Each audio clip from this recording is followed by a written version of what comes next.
Thank you for coming, ladies and gentlemen. I'm going to talk a bit about energy issues in ASEAN. But rather than introducing my research, let me share my idea about how scientists or academics like us can engage in policymaking to deal with the issue. So note, this presentation is based on the inputs from the excellent co-researchers, which is written in the abstract. So energy issues in ASEAN are very complex and mutually interrelated. Energy demand in the region will be growing very fast, and finance and environmental impact and energy access issue and so on are really important. Some of the issues are fatal to the people.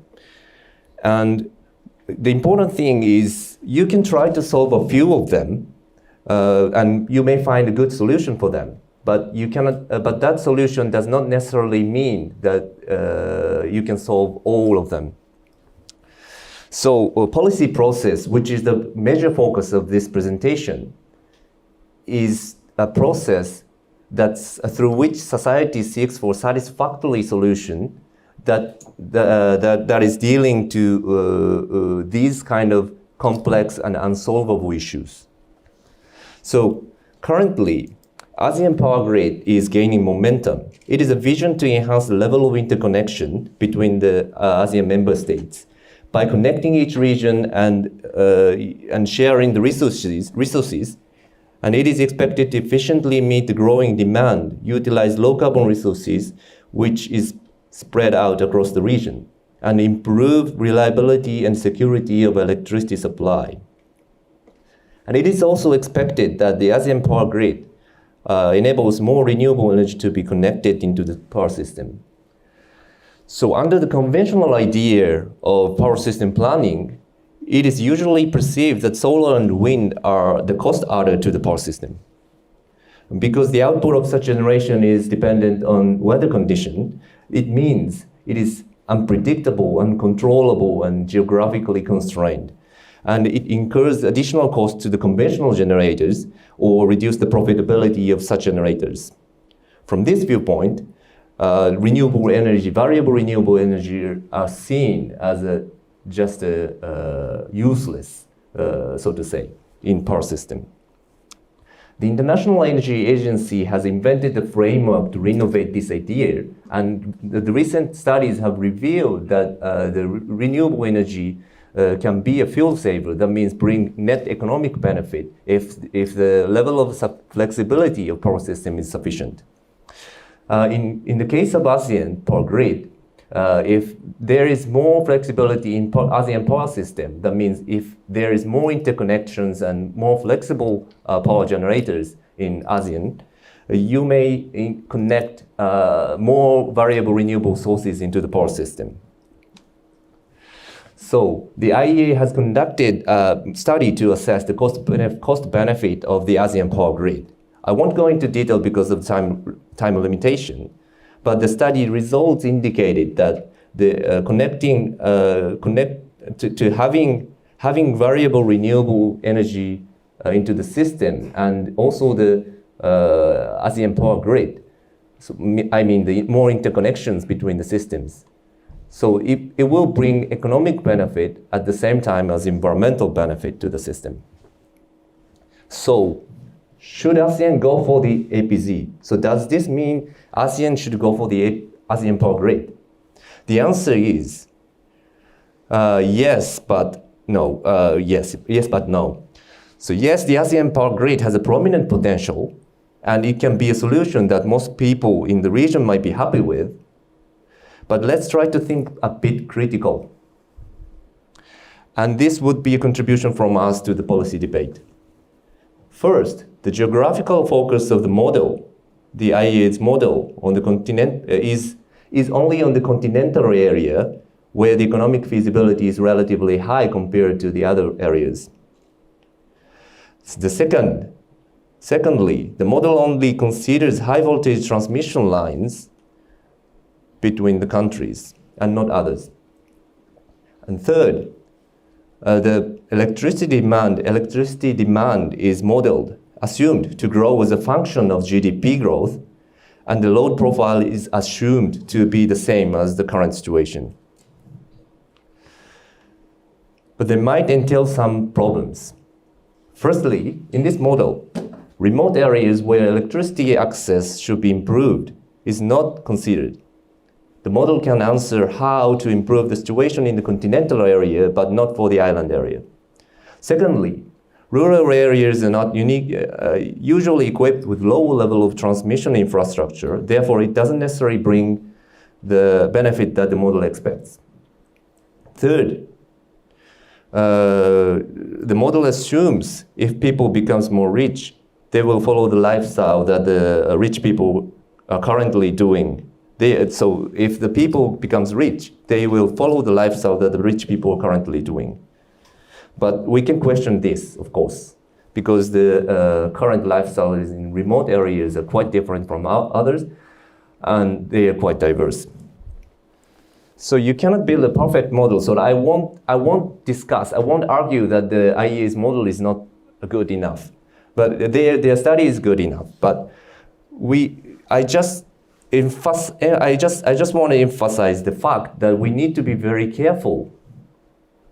We need to be very careful about whether the modeling assumption is in line with the priority that the society has.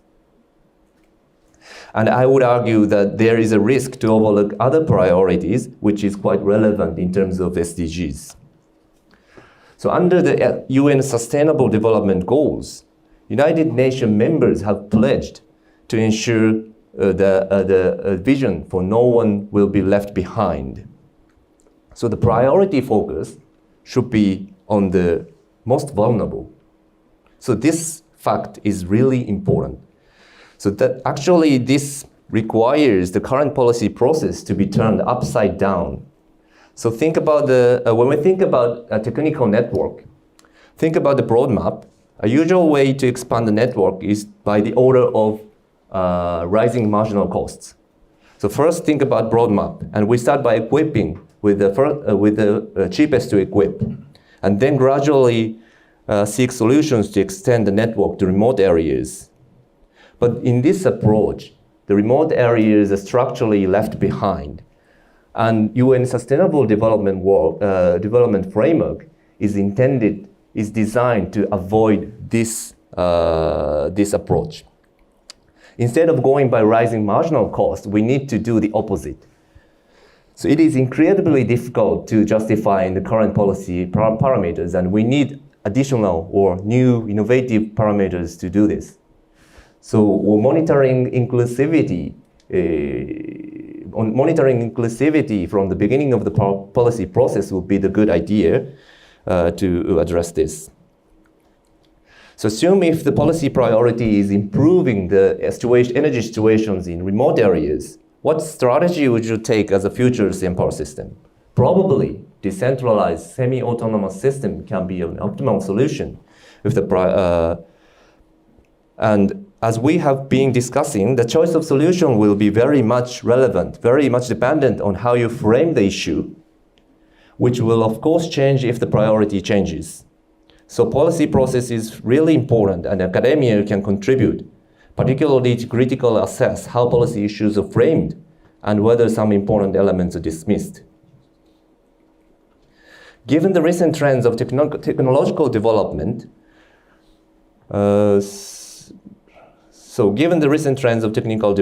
we can probably design the future power system in more innovative ways.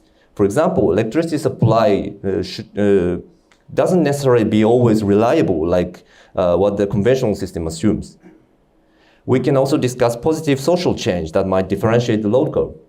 Technical potential of smarter grid or other IT solutions can be fully exploited. Of course, we can pursue both of the strategies at the same time, but sometimes resources to deal with it are limited, and we need to make prioritization over another's.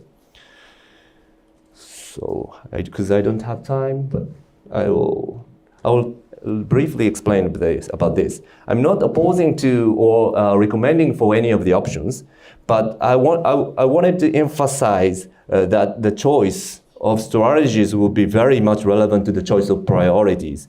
And that priority should be determined by ASEAN citizens, not only the ministers, but also the poor people, people in isolated areas, and so on. And in doing this, academia like us, human survivability studies can play a key role to connect these three stakeholders. For example, we did a fieldwork program in Myanmar, and we did a lot of interviews to the households who don't have electricity access.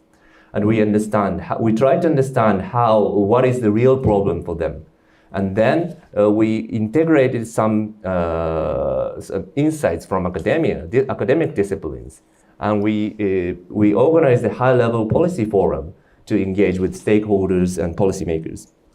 In this way, we can try to contribute on the policy debate by revisiting the framing and trying to create a room so that creating room to revisit the policy framing so that other kinds of policy options can be considered. So this is the conclusion. What I tried to present was that people in remote areas tend to be excluded from the policy process, and hence energy access issue is often overlooked in the policy debate. Current mainstream approach. Analysis might tend to assume some top-down objectives and tend to result in heavy and centralized solutions. And we can, as academia, we can try to solve this by connecting citizens, academia, and policymakers. So these are the contributors to the study. Thank you so much. I thought if somebody's going to ask a question, it might as well be me. Do you think that the overlooking of remote areas is specific to this, the approach that you're talking about, or do you think governments themselves often overlook remote areas as well? Is this something that's specific to the organization you're talking about, or is this something that is epidemic across many organizations? Thank you so much for the question. A very important point, and I don't intend to criticize any of the specific organizations. What I wanted to present is analysis needs to look at the specific focus and try to focus on some particular problems, and also governments tend to use the research results, analytical results coming from this specific approach.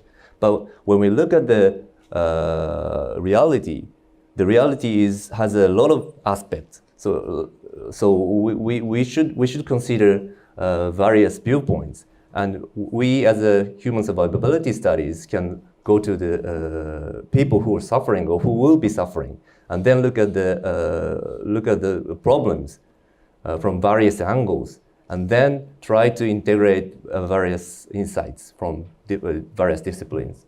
So that was my point, and I wanted to emphasize that energy access tend to be overlooked in the top-down approach, and then we should contribute more to the policy framing of the energy topic in ASEAN. Thank you.